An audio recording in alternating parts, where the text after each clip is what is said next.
Ever since its first entry went viral 13 years ago, Amnesia has been a classic horror series, and every entry has been a little bit different, but this new entry, The Bunker, looks to shake things up big time. I was excited to see what was in store for players, and just couldn't wait till release day, so I reached out to the developers to see if I could get more information on the game. After speaking with Thomas Grip, creative director at Frictional Games, I feel like I've learned a lot. Let's take a look at what was said. Firstly, I asked to start with a classic question. How would you sum up Amnesia, The Bunker, in 3 sentences? And I was told, is that a classic question? It's the first time I've heard it. Let's give it a try though. You are a World War I soldier trapped in a bunker, and you need to scavenge, craft items, and use your wits to escape. A dynamic, AI-driven monster hunts you. If you make too many noises or the fuel in the generator runs out, the beast emerges. I think that sums it up. It's a fairly straightforward game. I asked, speaking of classics, the Amnesia series from its first entry 13 years ago has quickly become a classic franchise, and a series where every game feels very unique and separate while still maintaining a lot of now iconic gameplay elements.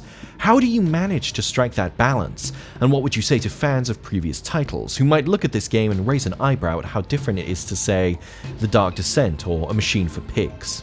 Grip responded, honestly, I'm not certain that we've always made the best decisions in keeping the entries so diverse. In retrospect, it might have been more beneficial for us to maintain a consistent style across all entries, but personally, I don't really enjoy the same thing over and over again. I always come out of a project with some new angle that I want to explore. When it comes to the Amnesia franchise, the main reason they are all so unique is that every game has a different team and lead behind it. I have only been the lead on the Dark Descent and Justine DLC. After that, my role transitioned more towards creative direction with less hands-on involvement. A Machine for Pigs is all from the minds of the Chinese Room. Frederick, who is now lead on The Bunker, was also lead on Rebirth, but came in quite late in the process, so The Bunker is the only project he has been part of since its inception. With different visionaries driving each project, it's no surprise they've all turned out so distinct. While I can't say this approach is optimal from merely a commercial standpoint, I personally love that it's so diverse.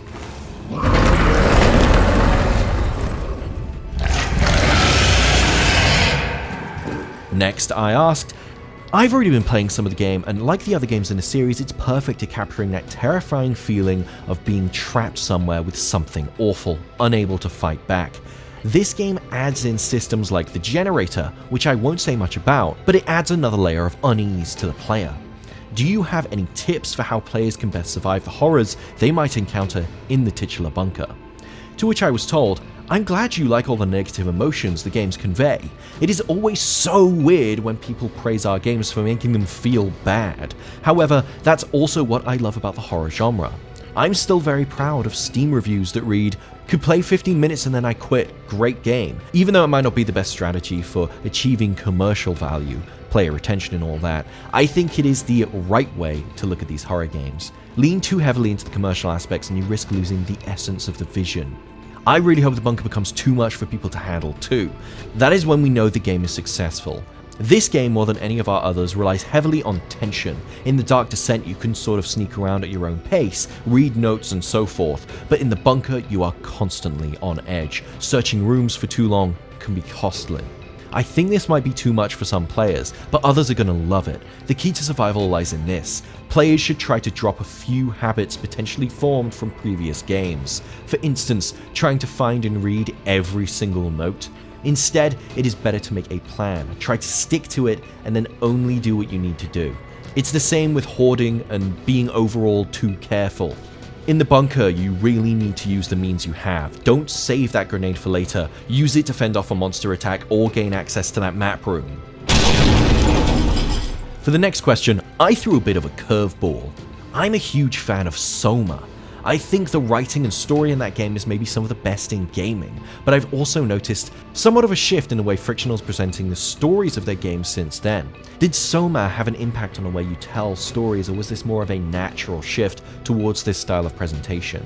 Grip said, "I'm really glad you feel that way. I was constantly apprehensive as to whether players would engage with the story and interpret it in the intended way. It was even challenging to convince the team. Additionally, we had to continually revise aspects as we gained a deeper understanding of how the game worked. It was amazing to see people really connect with the game in the end. My favorite reaction is probably from a guy that decided to move to the States and get married because of playing it.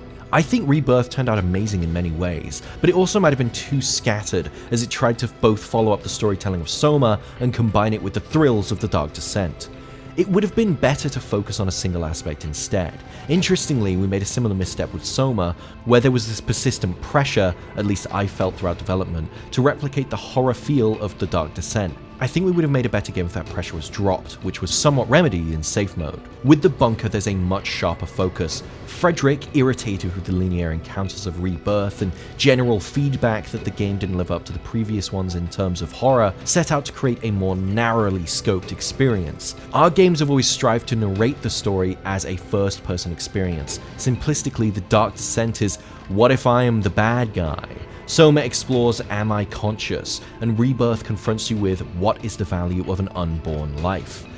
Bunker follows this pattern too, but with a less complex theme. It compensates for this by being more dynamic. The story, Escape the Bunker, is simple, but how you do it is very much up to the player.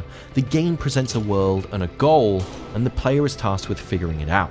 Overall, I believe we've stayed true to our foundational storytelling approach. What's evolved over time are the themes, focus in the extent to which the story plays a role. As we move forward, I see us continuing along this path. My final question. One thing that's really getting me in the bunker is light. Not just traversing dark corridors with only my loud flashlight to light the way, but when there is light, it spills out of doorways into the oppressive pitch-black darkness that juxtaposes it. What was the process of designing somewhere that's meant to be so empty and dark? How important was this dark and light interplay in the visual design of the game? And he shed some light. This was a significant lesson we learned from Rebirth. In that game, the interplay between light and shadow was much less an integral part of the pillars, which caused a bunch of issues. The amount of illumination and the way lighting was achieved varied a ton between different parts of the game. The focus had been on designing the levels so that the lighting looked good, not how it interacted with the play.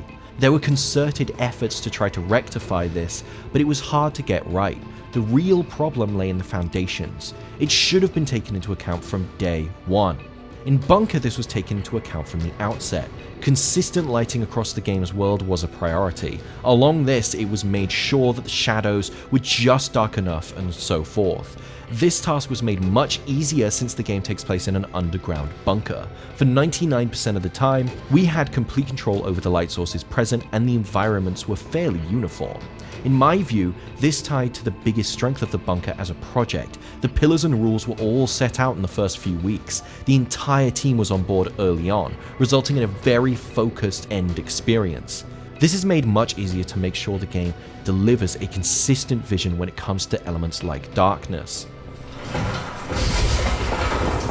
And that's all I got. But I feel like I learned quite a lot of interesting things from this interview. I'm excited to see what other people think of the game, and I can't wait to play more of it myself. I hope you learned as much as I did from these answers, but if you want to see more content just like this, be sure to check out other videos from PC Gamer and subscribe to the channel for more.